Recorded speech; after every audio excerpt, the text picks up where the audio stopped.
How y'all doing?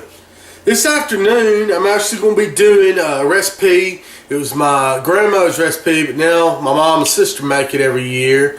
And it's Christmas sugar cookies, and they ice these cookies, but it's always been a long process, and they, tear up the whole kitchen, the house, they've got flour from the floor to the ceiling doing this, and I thought, I got this recipe, I just kind of want to try it and see if it's that big of an ordeal and see if just anybody could do it. So I don't really bake myself, so this is going to be something new for me to try, but I'm going to try to put it together for y'all and give y'all a good idea how to make some of these Christmas sugar cookies. So let me go ahead and get started with the, you make the dough first, and it's something you got to let set for I think like 24 hours in the refrigerator. So we'll start on the dough, and you have kind of like a wet team and a dry team of ingredients that you put together first, and you mix them together. So we'll try to get started here. Let's see if I'm paying down here with some of these ingredients. I've got, this is 3 cups of flour, and it said use all-purpose flour. Do not use self-rising. So I got that. I got, let's see, this looks like it's a teaspoon of baking powder. I'll put that in there. And about a half a teaspoon of salt. And I imagine you just kind of mix this around. Don't seem too hard so far. As far as these dry ingredients go, that's all being kept right here in this measuring cup. So I got that all going. Just mixing there, keep it all even. It says sifted, but I don't know about all that. So then let me kind of zoom in here on the mixer. If I know how to work this thing, I'm gonna put some of these wet ingredients in here. It says 2 sticks or a cup of butter, and I let that sit out to get kind of soft. I've got 2 teaspoons of vanilla extract. Put that in there.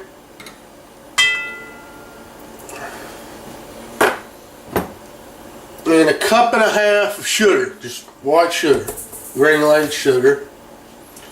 But I probably need, let's see if I've got any spatulas left. A silicone spatula here.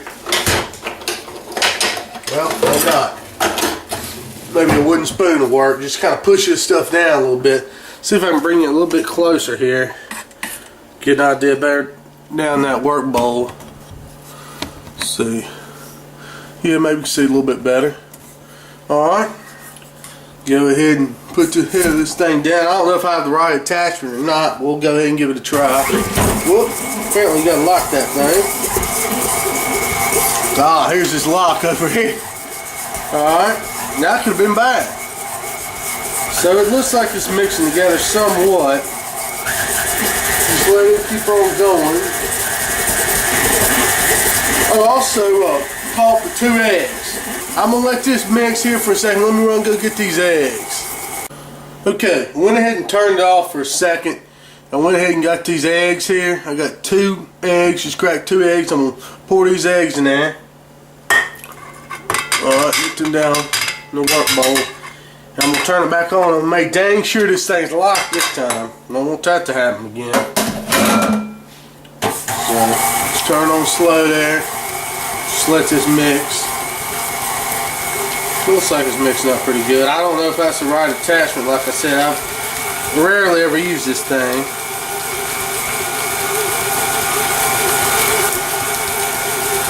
But we'll see.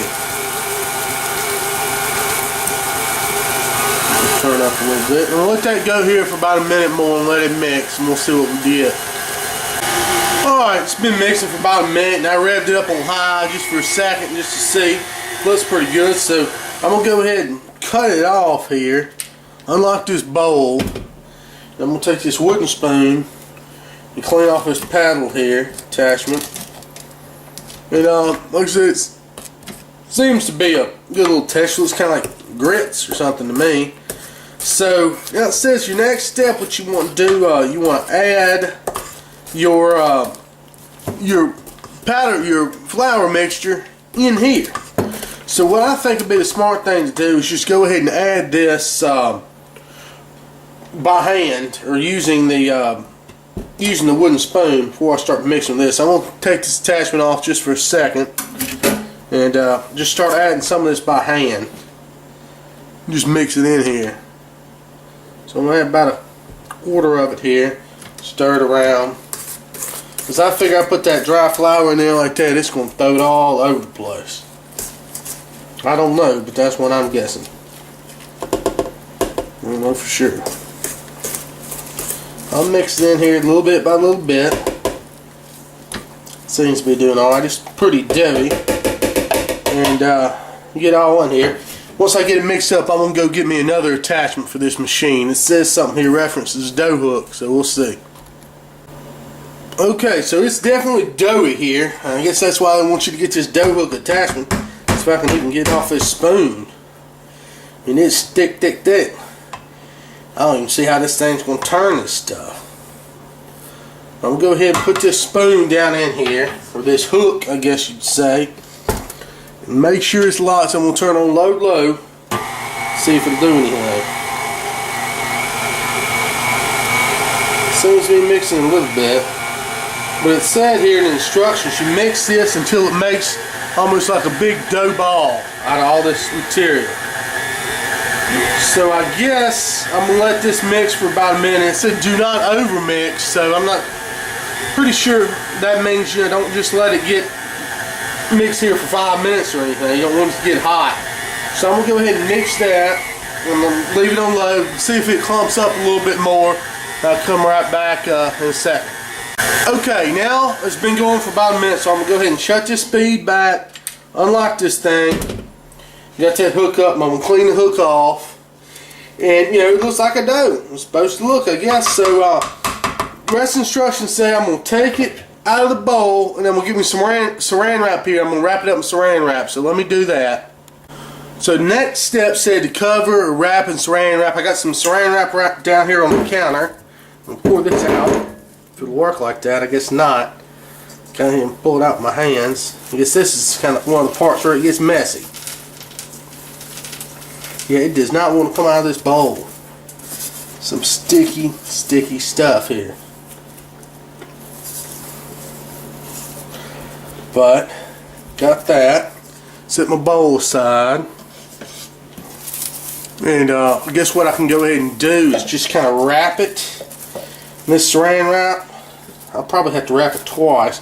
I'm trying to make it into a better little ball. Like I said, I don't know about this baking and everything, if you're supposed to do this or not, but it said cover, so I figured cover or wrap. Gonna wrap it up into a little ball there. Okay, about like that, and get the air out of it. And I'll get one more piece of saran wrap. I hate dealing with this stuff.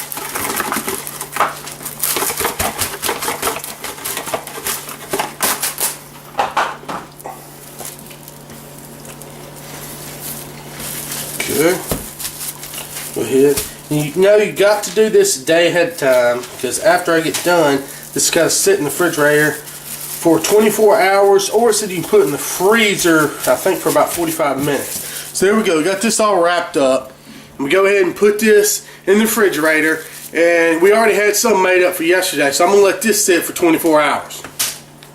Alright, y'all, it's day 2 of the cookie making process. What I did, let that dough sit 24 hours wrapped up in that cellophane in the refrigerator.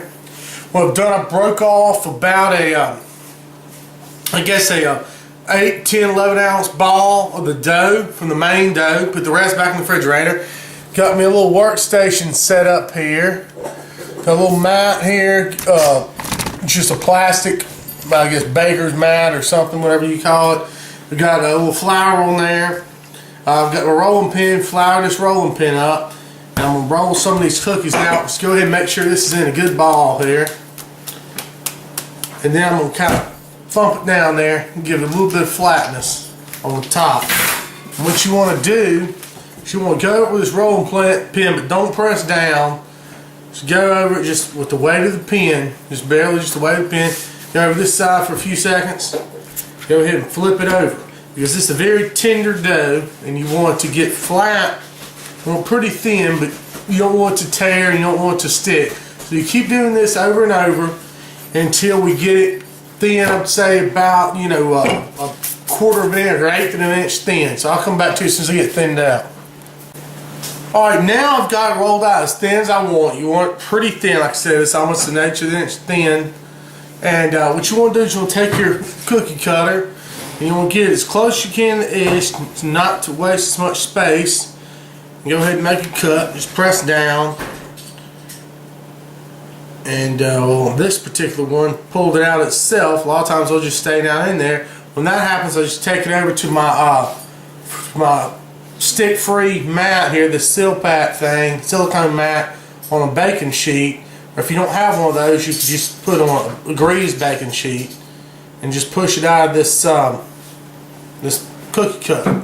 See, I've got this one here. I'm gonna keep on doing these. When I run out of space, I'm gonna roll this back in the ball and roll it back out again.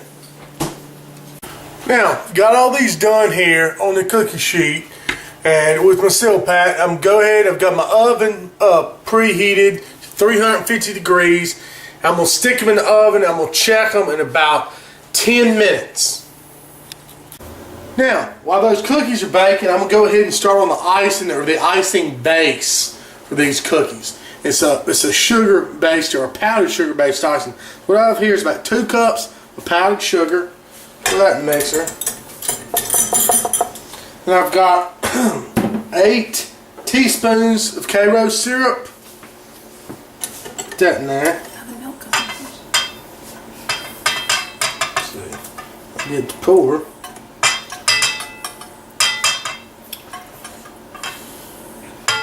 Alright, got 8 teaspoons of milk.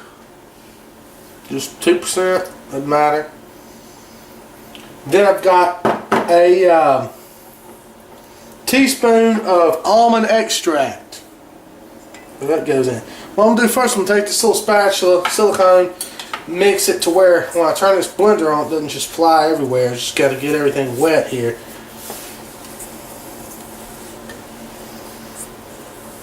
I'm just getting incorporated around. Now, I'm going to go ahead and try to start this mixer. And I'm going to start on low. Make sure I lock it there. Start on low. Seems to be doing pretty good. But let's say you're looking for almost like a mixture about the consistency of Elmer's glue. You know, like when you're a little kid, a little glue like that. And if you need to thin it out, you can add more Karo syrup. Or if you need to thicken it up, you can add a little bit more powdered sugar. But it's looking about right now. Go ahead and mix it just a little bit more. Go ahead and show you the consistency of it here in just a second. If you can see how it is on that little mixer, get a spoon here.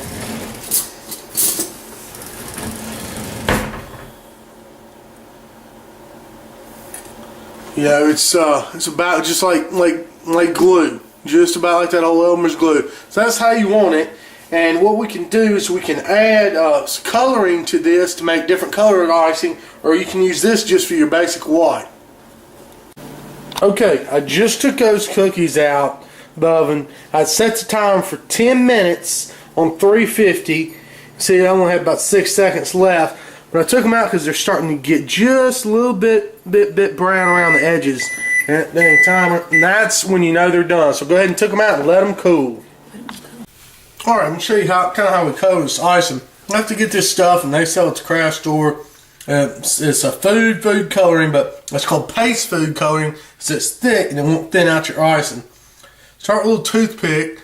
I just barely dip that toothpick in there and dip it in this white icing, get some of that color. I'm going to take a little whisk. I'm going to whisk it around and see how dark green that gets.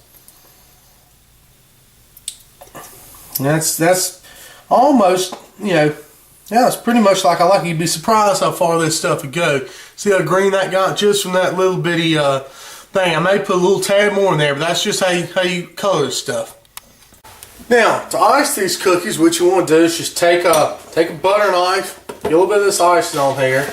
This is what we call your base coat, the original coat of icing on here before you do any like little, sprinkles or dots or anything else, which I'm not a very good icing person, but you just want to get a thin layer of this icing all over the cookie. So I'll probably apply it to the knife twice here to do all that.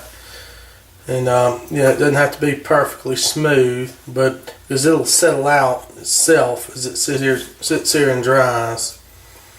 So I just try to get a nice little layer throughout the cookie. I'm going to go ahead and set this one on the other cooling rack over here, and I'm going to let it dry while I put a thin layer on the rest of my cookies.